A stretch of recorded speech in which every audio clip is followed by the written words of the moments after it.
Miracles. This is a point of contention. Why? Well, because a lot of people don't believe in miracles. And this is important because, according to the Gospels, Jesus does a lot of them. Now, there's some things that we need to understand first of all. Miracles were not considered to be common. I mean, that's why they're amazing, and people are amazed when they're done. So it's not as though ancient people thought that everyone, like you just see a miracle every day. But on the other hand, and this is true in a lot of other cultures that are not so inundated with a more scientific worldview, hearkening back all the way to the first week of lectures, because it's really the rise of the scientific mindset that makes miracles kind of a question. And a lot of people don't believe in them. And they just think they're impossible, and they've never seen one, and so they don't know why they would believe in one. And so the ancient world, and then again other cultures that are not so, have not assimilated the scientific mindset, think that miracles happen. And they don't think they're just symbols. Well, they do think they're symbols, but they don't think they're just like, metaphors. They think, no, literally a miracle happened. And miracles are possible. And so we first need to figure out what is a miracle and what is possible. Why are they possible? And then we need to talk about why it's important that Jesus does them. So first of all, you can usually start to say what G.K. Chesterton said, you can't say what something is until you can say what it's not. So, what a miracle is not. It's not just a spiritual experience. All right? It is not a baby, okay? I know babies are freaking amazing. They're adorable. They're beautiful. And it's like they're incomprehensible. Like this little human formed inside of another human and then emerged and is a person. It's crazy. But it's not a miracle. In fact, it's utterly not a miracle. It's the very definition of natural. It's not a chance meeting or a close call. It's not a miracle that you hit the brakes quick enough. This is all according to natural rules and laws. It's not a display of mutant powers. I don't know why I put that there. And it's not a proof of divinity. Okay? Jesus is not the only one who does miracles in the Bible. All right? The apostles do miracles after him. And then there's all these miracle workers in the Old Testament. And they're, again, these people believe that there are miracle workers in other places. Jesus isn't special because he's a miracle worker. It's the way he does miracles and why he does miracles that captures their imagination. So what is a miracle if it's not these things? Well, a miracle in the technical sense is something that actually breaks the laws of the physical or natural universe. I.e., it's impossible unless some divine being interceded and or intervened and did something that normally could not happen. Okay, so a miracle is literally a supernatural occurrence that defies the laws of nature or physics. It's not possible. Okay, it's so. For example, I think this might be one of the C.S. Lewis videos I shared with you. I'll check, and maybe I'll share that in the additional resources thing. You can watch it if you want. But people are like, gosh, those people are crazy. They believe virgin births were possible. Well, sort of. They didn't believe they're possible in that it was a natural occurrence that could happen at any given time.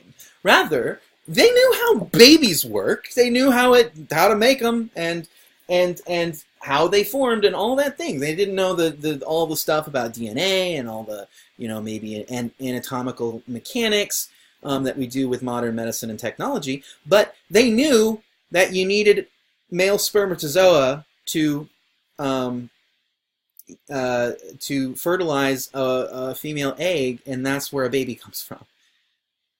They are just as amazed by the virgin birth as we would be, and they think it's possible because God did it. It's not something that can happen unless God does it, or some divine being. There are other people who can perform miracles that are working with other sorts of beings that are not subject to the same way to the material laws of the universe. That's what a miracle is. It's something that breaks the material laws of the universe.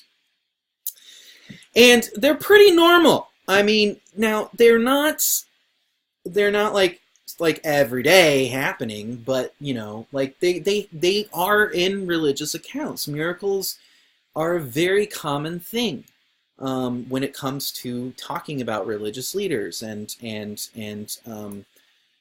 so again, it's not that Jesus does miracles, that he's a miracle worker, that makes him special. It's because they signify the coming of the Messiah. That's why they're important. So the thing about miracles with Jesus is, one, and they say this all the time, again, going back, Jesus has authority. Jesus doesn't call upon some greater being to perform miracles. Jesus just does them. They were amazed because even the winds obeyed his commands. There's a sense in which when Jesus does miracles, he's not doing it like other people. It's like he's just commanding the universe to change itself for a second. And they're also a sign that Messiah has come. So miracles are intertwined with a message. And that's why Jesus is doing them. Israel hasn't had a prophet for a long time. And they've had people that maybe they thought were prophets, but they don't get written down. There haven't been prophets in a while. Also, Jesus is special in that, unlike other prophets, the level of activity of miracles is just out of this world, literally. Like, the guy sits down and just heals people for hours. So and it's that he's doing that makes the real difference. So Isaiah 61, 1 through 4. This is a very famous messianic passage. And, the Spirit of the Lord God is upon me, because Yahweh has anointed me. That's Mashiach right there, all right? Sent me to bring good news to the oppressed, bind up the brokenhearted, to proclaim liberty to the captives and release to prisoners, to proclaim the year of the Lord's favor. And we'll skip this. We don't have to go through all this. Basically, the year of the Lord's favor, as it's being explained here, is that God is rebuilding up the ancient ruins and the former devastations. He's restoring the temple and restoring Jerusalem to provide for those who mourn in Zion, oil of gladness instead of mourning, mantle of praise. So this is all connected to what Messiah does, right? Messiah proclaims the year of the Lord's favor, proclaims liberty to the captives, bringing them back from exile, and then reforming the old glory of Israel, all right? Now, Jesus reads this same passage at a very key moment in his ministry. So it says, he went up to Israel, where he'd been brought up. It's where he wasn't born there, says the tradition. And he goes to the synagogue on Sabbath, and he is reading. And so, reading from the scripture. And he gets this very passage from Isaiah. But he adds a little bit different something different to it. The Spirit of the Lord is upon me because he has anointed me to bring good news to the poor. He has sent me to proclaim release to the captives and recovery of sight to the blind, to let the oppressed go free, to proclaim the year of the Lord's favor. And then he rolls it up, and everybody's looking at him. It says their eyes were fixed on him. And he sits down, and this is Jews, when they taught, they sit down. They don't stand up to teach, they sit. And then he says, today this scripture has been fulfilled in your hearing. So once again, Jesus clearly thinks he's the Messiah. But also, it's recovery of sight to the blind. Let's not go too far. So when John the Baptist in prison sends some of his disciples to Jesus and says, listen, are you Messiah or should we wait? Jesus says, go back and tell John what you have seen and heard. The lame walk, the blind see. I am doing what Messiah does. You know, when in these prophetic texts from the Old Testament, it talks about what the new kingdom is going to look like when it finally comes, when the Lord brings them out of exile and back into the new kingdom. It is filled with this imagery of the lame will walk, the blind will see, the brokenhearted will be comforted, the poor will be given much, the prisoners and the oppressed will be raised up. And so Jesus is in these act of miracle making or miracle doing is not proclaiming that he's divine, at least not in the sense of like, you know, that means he's co-equal with God or something. No, and he's not even doing something that is totally abnormal, but rather his miracles are part of his teaching, and they attest to the fact that he is Messiah and that he is bringing about the culmination of Israel. That's what miracles do. And that's how Jesus interprets his own miracles. Now, did they happen? Yes. Now let me explain what I mean by that. Now, of course, some of you are going to be skeptical, and that's fine. I even have friends and colleagues who are Christians, and they just don't get the miracle thing. They have a great deal of incredulity. I do not. And the reason I don't is simply, first of all, to take the last point first, the Gospels don't make sense. As we just talked about, and as Jesus himself says, the reason that you know I'm Messiah is because I'm doing these miracles. So if they're not really happening, then the Gospels cease to make sense. The account of who Jesus is doesn't make sense. What everyone's saying about Jesus doesn't make sense. And, you know, they're not stupid. When it says that Jesus multiplies the bread and fishes, you know, there's this one interpretation that says that, because they say, like, we need to feed the people. Jesus says, you feed them. Classic Jesus. He can be really cantankerous. And they're like, we can't. And you know, like, all this boy, it's all we have is these 5 loaves and 2 fish. And then Jesus says, you know, give it to me, blesses it, and then they have so much.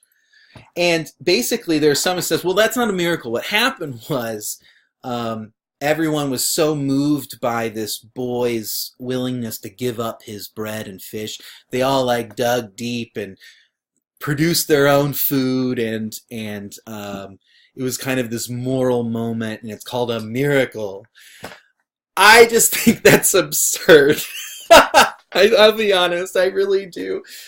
First of all, the whole problem doesn't make sense. If everybody has food, then there's no need for this whole miracle nonsense in the beginning. But secondly, it's not what it says happened. And, you know, you could just say, well, the text is wrong. Okay, fine. But then this is the more fundamental reason, is that I don't see what the problem is, logically speaking, about miracles if you believe in a transcendent universe, or excuse me, a transcendent creator, right? As C.S. Lewis says, if you believe in God, then you have to admit the possibility of miracles. It's by definition possible if there's a transcendent being. If a being can create the universe, the being is not subject to the universe's laws, and so can monkey with them. And that's what's happening. So for me, if you believe that there is a transcendent being that created the universe, I don't really understand what the problem is in believing in miracles. Now, I'm not saying that we should be stupid about it and believe miracles are happening all the time or anything. I mean, there's something special about Jesus and the apostles, and the reason why they're able to do all these miracles so often. And so, like, it's a special time that the church is being founded. But, I mean, if God created the universe, then miracles are possible. You know? If that doesn't make them necessary, but it makes them possible. And so I don't really see a problem with it. And at the end of the day, as we'll talk about, there is one miracle that just not only does the gospel cease to make sense, Christianity itself ceases to make sense. There's one miracle that just cannot be dispensed with, and that's that Jesus Christ rose from the dead. You know, as kind of Paul alludes, like, if Jesus Christ didn't rise from the dead, we are totally a bunch of idiots. Now, this is a belief. This is a faith claim. But it is what Christians believe. And so, at the very least, you have to admit of one miracle. And so, if you do that, I just don't see the problem with the logic that other miracles can happen too. That's my opinion. But the more important thing is that they are about the story.